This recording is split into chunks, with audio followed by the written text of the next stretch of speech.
Hai gorgeous, welcome to my place. Terima kasih sudah mengklik video ini. Nggak pakai lama, watch.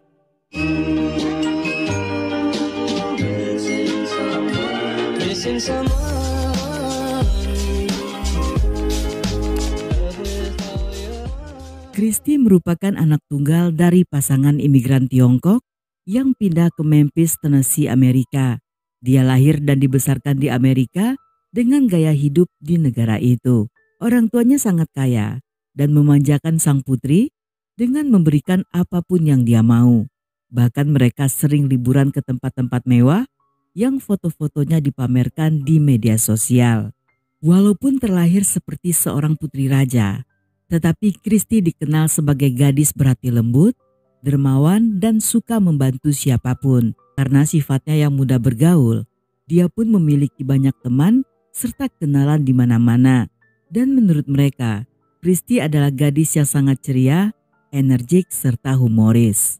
Setamat kuliah dengan jurusan pastry dari Universitas Johnson & Johnson, pada tahun 2014, dia membuka toko roti di daerah Denver. Namun walaupun telah menjadi baker atau pembuat roti, Christy masih ingin mewujudkan satu cita-cita lainnya sebagai apoteker. 3 tahun kemudian, Christy memutuskan menutup toko roti dan kembali ke Memphis untuk kuliah farmasi di University of Tennessee. Di sini, dia dikenal sebagai mahasiswa yang pintar dan berprestasi. Selain itu, Christy juga memiliki keterampilan public speaking yang baik serta menulis. Yang hal ini membuatnya mendapat penghargaan keunggulan akademik 2021 dari kampusnya. Setelah menyelesaikan pendidikan farmasi, Christy pun bekerja sebagai apoteker di sebuah toko obat terbesar di daerah itu. Di luar pekerjaannya, dia juga aktif dalam proyek penelitian ilmiah serta membantu orang-orang yang membutuhkan.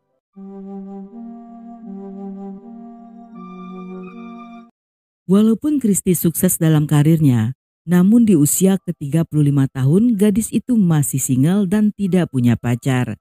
Hingga akhirnya pada November 2021, dia bertemu seorang pria bernama Bradley. Christy dan Bradley telah mengenal sejak tahun 2015 ketika menghadiri pesta bujangan yang diadakan oleh seorang teman. Namun tidak ada yang terjadi setelah pertemuan pertama itu, dan mereka pun kembali bertemu setelah 6 tahun kemudian. Bradley yang tampan bertubuh tinggi besar bekerja sebagai insinyur IT di sebuah organisasi nirlaba yang merupakan lembaga amal untuk membantu anak-anak, tempat yang sama di mana Christy juga bergabung sebagai relawan, yang disanalah mereka sering kali bertemu. Sejak saat itu, mereka mulai melakukan pendekatan dan dalam waktu 3 bulan memutuskan untuk menikah. Pasangan ini mengadakan pesta pernikahan secara sederhana di sebuah hotel dengan mengundang sekitar 20 orang tamu yang terdiri dari keluarga serta sahabat dekat. Setelah menikah, mereka membeli rumah berlantai 2 di daerah LZ Avenue yang berharga 3,8 miliar. Seperti pasangan baru lainnya, Christy dan Bradley tampak sangat bahagia dan berbunga-bunga cinta.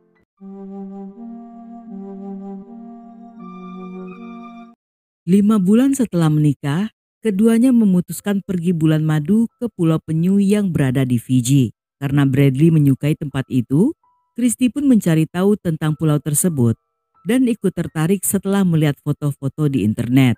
Mereka pun segera menyusun rencana yang semua biaya bulan madu akan dibiayai oleh orang tua Christy.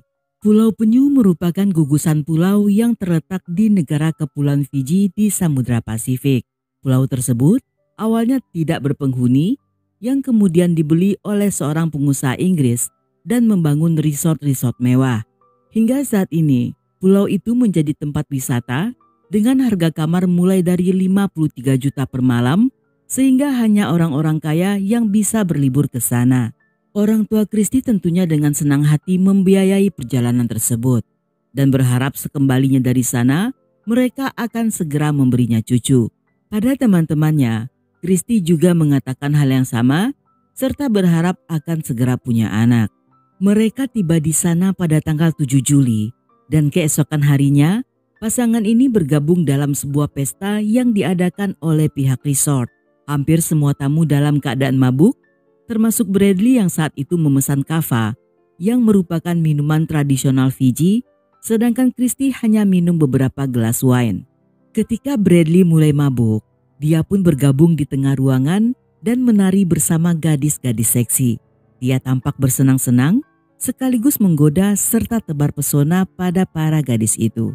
Hal ini membuat Christy marah dan kemarahannya semakin memuncak ketika dia mendengar dari beberapa staf resort bahwa dulunya Bradley dan mantan istrinya juga berbulan madu di pulau itu. Hal ini membuat Christy semakin cemburu sehingga sepanjang malam hubungan mereka menjadi tegang dan setelah bertengkar yang menarik banyak perhatian tamu-tamu lain, keduanya segera pergi meninggalkan pesta itu. Sesampainya di kamar, pertengkaran kembali berlanjut, bahkan tetangga yang berada di sekitar villa bisa mendengar keduanya saat saling berteriak. Namun beberapa waktu setelahnya, villa pasangan itu menjadi hening dan tetangga mengira jika keduanya telah berbaikan atau sedang melakukan happy ending sebagai bentuk hubungan yang kembali akur.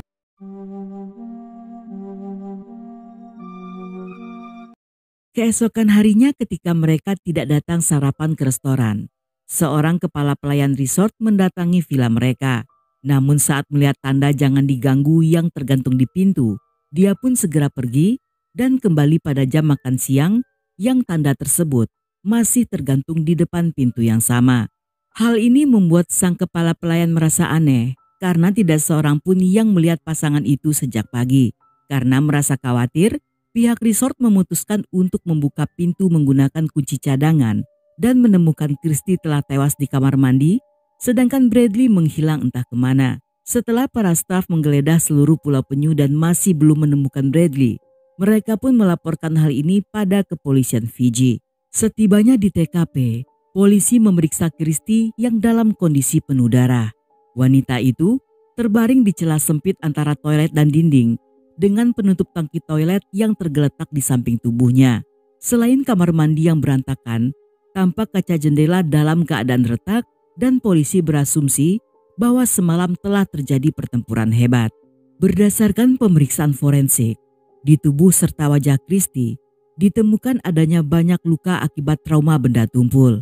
Namun yang paling parah terdapat di kepalanya yang mengakibatkan cedera otak hingga terjadi pendarahan yang menjadi penyebab kematiannya. Dari hasil penggeledahan kamar, mereka menemukan ponsel, dompet, paspor milik Christy yang masih ada di kamar itu. Sedangkan Bradley, walaupun ponselnya masih ada di sana, tetapi dompet dan paspornya tidak ditemukan. Tidak jauh dari pantai, mereka menemukan jam tangan Bradley yang memiliki fitur GPS dan sepertinya benda itu telah sengaja dibuang agar tidak bisa dilacak.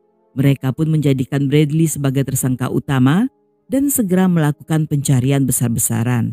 Di hari yang sama ketika polisi mengabari orang tua Christy, mereka awalnya tidak percaya dan mengira sedang diprank. Karena menurutnya, Christy dan Bradley baru saja menikah dan sedang lengket-lengketnya, sehingga tidak mungkin terjadi sesuatu yang buruk. Walaupun sempat mengira telepon tersebut sebuah lelucon, namun pada akhirnya mereka menangis histeris saat diberitahu tentang kebenarannya.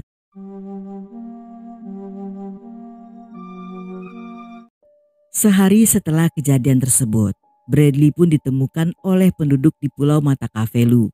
Pulau tersebut merupakan tetangga dari Pulau Penyu yang berjarak sekitar 1,2 km dengan penduduk asli dari suku aborigin. Seorang pria bernama Manoa mengaku melihat Bradley pada jam 3 sore di pantai terpencil yang jarang didatangi oleh penduduk lokal. Saat ditemukan, pria itu memakai baju kaos dan celana pendek berwarna coklat yang kusut yang tampaknya seperti baru bangun tidur. Telapak tangan dan kakinya dipenuhi dengan memar dan darah, sehingga pada awalnya penduduk menduga bahwa Bradley terjatuh ke laut dan terluka akibat terumbu karang. Saat itu dia tampak tidak nyaman ketika melihat penduduk yang mengerumuninya dan menolak saat diberi makanan dan minuman. Menurut beberapa penduduk, mereka bisa mencium bau alkohol dari tubuh Bradley sehingga bersikeras memaksanya meminum air putih untuk menghilangkan mabuknya. Namun alih-alih menuruti permintaan warga, pria itu justru meminta agar mereka menelpon polisi. Seperti mengigau, dia bahkan berkali-kali mengatakan, "Kami bertengkar, kami bertengkar." Namun saat itu, penduduk tidak tahu apa maksud perkataan itu. Ketika salah seorang warga bertanya dari mana asal Bradley, mereka sangat kaget saat pria itu mengaku datang ke sana dengan menggunakan sebuah kayak pada jam 2 dini hari. Karena setahu mereka, para turis yang berkunjung ke Pulau Penyu merupakan orang-orang kaya yang sering berkunjung ke pulau mereka untuk surfing atau snorkel yang selalu didampingi oleh para pengawal. Sehingga sangat aneh ketika mengetahui Bradley yang datang tanpa pengawal dan hanya menggunakan kayak. Merasa ada yang janggal, mereka pun memberitahu polisi yang di hari itu juga membawa Bradley kembali ke Pulau Penyu. Saat digeledah, mereka menemukan paspor, dompet, kredit card, SIM dan uang tunai sejumlah 15 juta. Dan setelahnya, pria itu dikirim ke kota Lautoka yang berada di Viti Levu.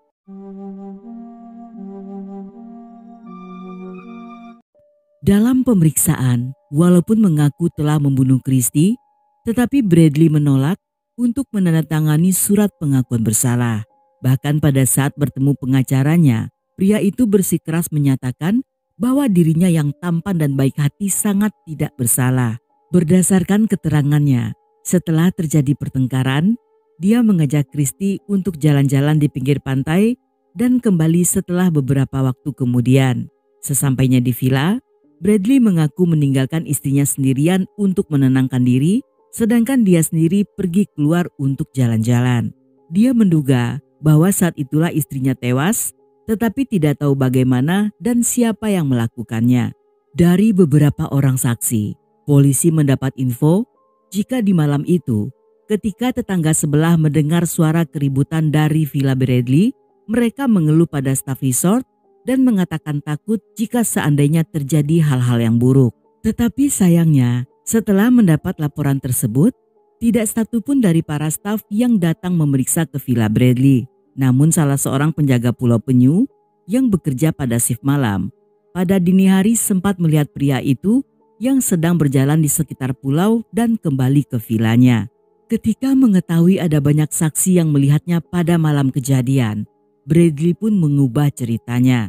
Kali ini, dia mengaku saat dia dan Christie kembali ke villa, di sepanjang perjalanan mereka kembali berdebat. Saat akan tidur, untuk meredakan suasana, dia pun mencoba untuk memeluk Christie, namun wanita itu mengatakan jika dia merasa ragu untuk melanjutkan pernikahan mereka. Perkataan Christie membuat mereka kembali bangun dari tempat tidur dan bertengkar di sekeliling kamar tidur hingga sampai ke kamar mandi.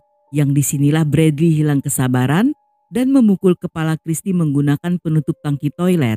Yang pukulan itu juga mengenai jendela kaca yang membuat ruangan tersebut jadi berantakan. Bradley yang panik segera lari keluar villa untuk menenangkan pikiran, dan di saat itulah dia terlihat oleh salah seorang penjaga malam. Yang tidak lama setelahnya, Bradley kembali ke villa untuk mengambil barang-barang yang dia butuhkan dan segera kabur dari sana.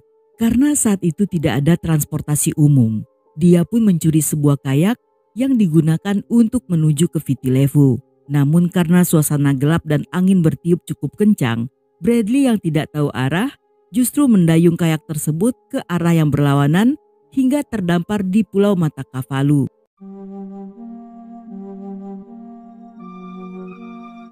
Ketika berita ini muncul di media, ada banyak wartawan yang berusaha menggali masa lalu Bradley. Dan dengan kekuatan netizen, mereka berhasil menemukan mantan kekasihnya sewaktu kuliah yang bernama Kristen Baker. Kristen yang merupakan sarjana dari University of Tennessee mengaku mengenal Bradley di tahun 2005 yang setelah perkenalan pertama, hubungan mereka berkembang dengan sangat cepat. Dan menurut gadis itu, sejak dulu Bradley sudah terlihat menarik serta kaya. Pria itu suka berjalan-jalan ke tempat mewah, yang salah satunya adalah Pulau Fiji, tempat di mana mereka juga pernah menghabiskan liburan dengan menikmati malam-malam yang sangat romantis. Namun di balik kemesraannya, Bradley sangat pencemburu dan suka mengontrol.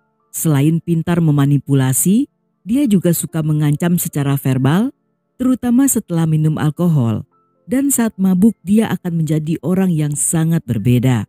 Tidak tahan dengan hubungan toksik tersebut, dengan bersusah payah Kristen pun mengakhiri hubungan mereka yang selama beberapa tahun setelahnya Bradley yang masih tidak ingin putus hingga beberapa tahun ke depan tetap berusaha mendekati Kristen yang selalu ditolak. Di tahun 2019, Kristen mendengar bahwa Bradley telah menikah yang berakhir dengan perceraian pada Januari 2022.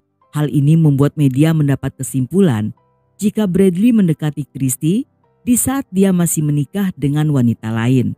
Hal ini tentunya tidak diketahui Christy, karena jika dia mengetahuinya, bisa dipastikan gadis itu tidak akan pernah mau menikahi Bradley.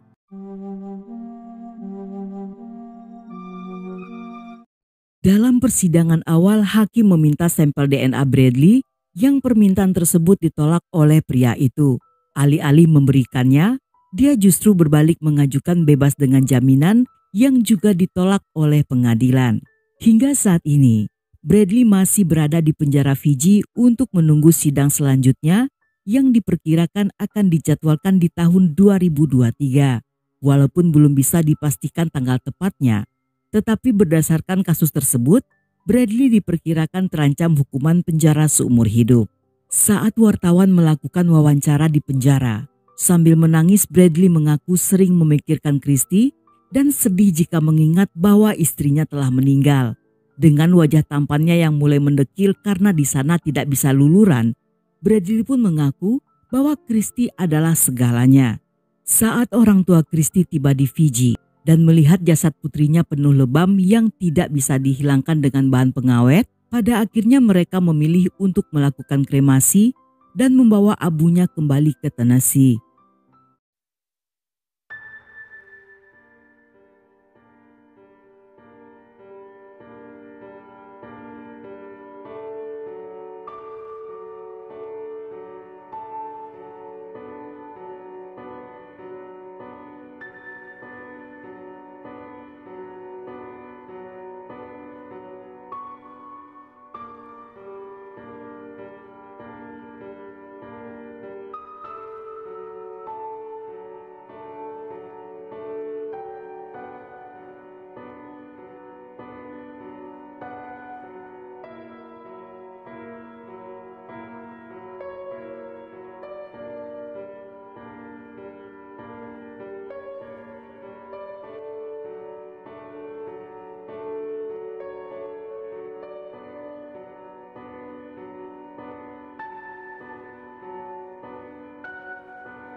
Dan sampai di sini dulu cerita kita kali ini. Semoga kalian suka dengan ceritanya.